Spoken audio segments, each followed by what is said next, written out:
Okay, so we're on the last chapter of the book. It's called Las Uvas, and the very, very beginning, the first chapter is called Las Uvas. So it's a cycle of the growth of crops. A year has passed.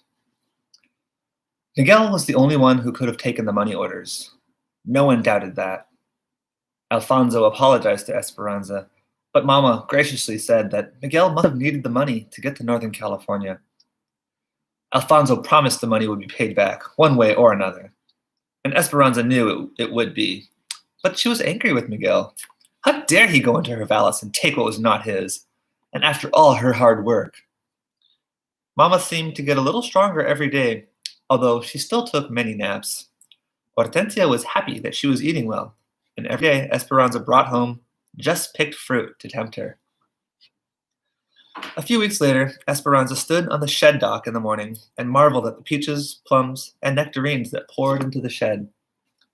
How will we ever sort them all? She asked. Josefina laughed. One piece at a time, it gets done. They started with the small white clingstone peaches, and then the larger yellow Albertas. Mama loved the white peaches, so Esperanza set aside a bag for her. Then after lunch, they sorted the flaming gold nectarines. Later that afternoon, they would still have to sort a few bushels of plums. Esperanza loved the elephant heart plums, mottled green on the outside and blood red on the inside. They were tangy and sweet at the same time. She stood in the midsummer sun during her lunch break and ate one, bent over so the juice wouldn't run down her chin. Josefina called to her. Mira, she said, look, there's Alfonso. What's he doing here? Alfonso was talking to one of the supervisors. He had never left the fields in the middle of the day and come to the sheds. Something must be wrong, said Esperanza. Maybe it is the babies, said Josefina, and she hurried toward him. Esperanza could see them talking and slowly began walking toward them, leaving the line of women and the stacks of lugs and plums. She tried to read from Josefina's expressions whether something was wrong. Then Josefina turned to look at her. Esperanza felt the blood drain from her face, and suddenly she knew why Alfonso was here. It had to be Mama. The doctor said she could have a relapse. Something must have happened to her. Esperanza suddenly felt weak, but she kept walking. Is it Mama? No, I didn't mean to alarm you, Esperanza, but I need you to come with me. Hortensia's in the truck. But it's so early. It's okay, I talked to the supervisor. She followed him to the truck. Hortensia was waiting inside. We got a message from Miguel, she said. We are to meet him at the bus station in Bakersfield at 3 o'clock. He said he's coming from Los Angeles and that we should bring you. That's all we know. Why would he want me to come? Asked Esperanza. I could only hope that it's to apologize for his actions, said Hortensia. It was over 100 degrees. Hot wind whipped inside the cab. Esperanza felt the perspiration sliding down her skin beneath her dress. It felt strange to be riding to town on a workday, breaking her routine in the sheds. She kept thinking of all the elephant hearts that the others would have to pack short-handed. Hortensia squeezed her hand. I can't wait to see him, she said. Esperanza offered a tight smile. They arrived at the bus station and sat on a bench in front. The clerks all spoke to one another in English, their hard, sharp words meaning nothing to Esperanza. It always startled her when she heard English, and she hated not knowing what people were saying. Someday, she would learn it. She strained to hear each announcement that was made, finally hearing the words she was waiting for. Los Angeles. A silver bus turned the corner and pulled into the bay in front of the station. Esperanza searched through the passengers seated on the bus, but couldn't see Miguel. She and Hortensia and Alfonso stood up and watched everyone get off. And then, finally, there was Miguel, standing in the doorway of the bus. He looked tired and rumpled, but when he saw his parents, he jumped from the steps, grabbing his mother and hugging her, then his father, clapping him on the back. He looked at Esperanza and smiled. I have brought you proof that things will get better, he said. She looked at him, trying to be angry. She didn't want him to think she was glad to see him. Did you bring back what you have stolen? No, but I've brought you something better. Then he turned to help the last passenger from the bus, a small, older woman trying to get down the steep steps.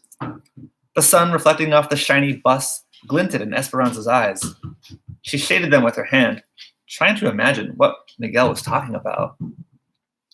For a moment, she saw un fantasma, a ghost of Abuelita walking toward her, with one arm reaching out to her and the other pressing on a wooden cane. Esperanza, said the ghost. She heard Hortensia sucking her breath. Suddenly, Esperanza knew that her eyes were not deceiving her. Her throat tightened, and she felt as if she couldn't move. Abuelita came closer. She was small and wrinkled, with wisps of white hair falling out of the bun at the back of her head. Her clothes looked mussed from travel, but she had the same white lace handkerchief tucked into the sleeve of her dress, and her eyes brimmed with tears. Esperanza tried to say her name but couldn't. Her throat was cramping from her emotions. She could only reach out for her grandmother and bury her head in the familiar smell of face powder, garlic, and peppermint. Abuelita, Abuelita, she cried. Estoy aquí. I'm here, mi nieta. I've missed you. Esperanza rocked her back and forth, daring to believe that it was true, looking at her through tears to make sure she was not dreaming, and laughing finally, laughing and smiling and holding her hands. Then Hortensia and Alfonso took their turns. Esperanza looked at Miguel. How? She asked. I needed to have something to do while I waited for work, so I went for her. After they pulled into camp, they escorted Abuelita into their cabin, where they found Josefina, Juan, and the babies waiting. Josefina, where's Mama? It was warm, so we settled her in the shade. She fell asleep. Isabel is sitting with her. Is everything all right? Hortensia introduced Abuelita to Juan and Josefina, whose faces lit up. Esperanza then watched her grandmother look around the tiny room that now held pieces of their new life. Isabel's pictures on the wall, a bowl of peaches on the table, the baby's toys underfoot, Papa's roses in a coffee can.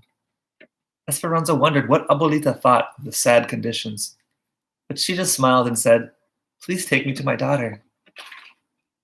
Esperanza took Abuelita's hand and led her toward the trees. She could see Mama reclining in the shade near the wooden table. A quilt was spread out on the ground nearby where the babies usually played. Isabel was running back from the vineyard, her hands full of wildflowers and grapevines. She saw Esperanza and ran towards her and Abuelita. Isabel stopped in front of them, her face flushed and smiling. Isabel, this is Abuelita. Isabel's eyes widened and her mouth popped open in surprise. Do you really walk barefoot in the grapes and carry smooth stones in your pockets? Abuelita laughed, reached deep into the pocket of her dress, and pulled out a flat, slick stone and gave it to Isabel. She looked at it in amazement, then handed Abuelita the wildflowers. I think you and I will be good friends, Isabel, yes? Isabel nodded and stepped aside so Abuelita could go to her daughter. There was no way to prepare Mama. Esperanza watched Abuelita walk to where Mama slept, resting on the makeshift lounge. She was framed by the vineyard, the grapes ripe and ready to drop. Abuelita stopped a few feet from Mama and looked at her. A stack of lace carpetas was at Mama's side, as well as her crochet needle and thread. Abuelita reached out and stroked her hair, gently pulling the loose strands away from Mama's face and smoothing them against her head. Softly, Abuelita said, Ramona. Mama did not open her eyes, but said as if she was dreaming, Esperanza, is that you? No, Ramona, it is me, Abuelita. Mama slowly opened her eyes. She stared at Abuelita with no reaction, as if she was not really seeing her at all. Then she lifted her hand and reached out to touch her mother's face, making sure that the vision was true. Abuelita nodded. Yes, it is me, and I have come. Abuelita and Mama uttered no words that anyone could understand. It was their own language of happy exclamations and overwhelming emotions. Esperanza watched them cry, and she wondered if her own heart would burst from so much joy. Oh, Esperanza, said Isabel, jumping up and down and clapping. I think my heart is dancing. Esperanza barely choked out the whisper. Mine too. And she picked up Isabel and spun her around in her arms. Mama would not let go of Abuelita. She scooted over and made Abuelita sit next to her and held onto her arms as if she might disappear. Suddenly, Esperanza remembered her promise, ran back to the cabins, and returned carrying something in her arms. Esperanza, said Abuelita, could that possibly be my blanket? Did you finish it? Not yet, she said, unfolding the blanket. Mama held one end, and Esperanza pulled the other end. It reached from the chinaberry tree to the mulberry. It could have covered 3 beds. They all laughed. The yarn was still connected, waiting for the last row to be finished. They all gathered on the quilt, and at the table, Esperanza sat down and pulled the massive blanket next to her, took the needle, and began crocheting the final stitches.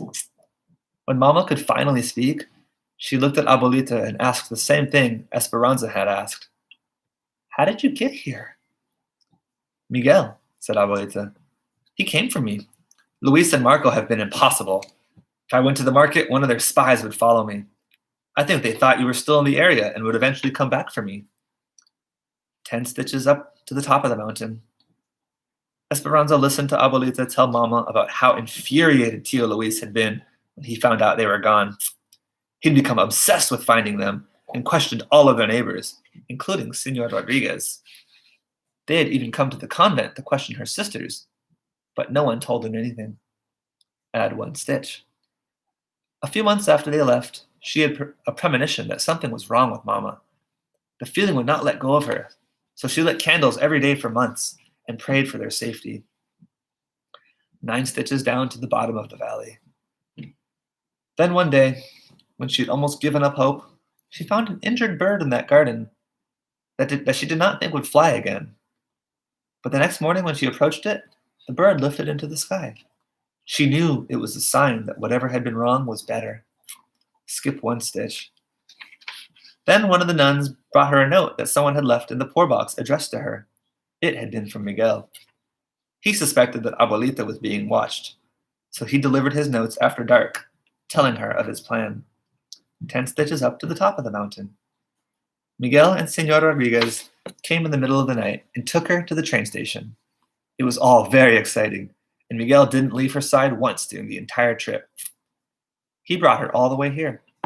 Add 1 stitch. He said that Ramona and Esperanza needed her. He was right, said Mama, her eyes teary again, looking gratefully at Miguel. I'm going to pause there. We have a lot more pages in this chapter, but this is the last chapter, and then we'll read the author's note.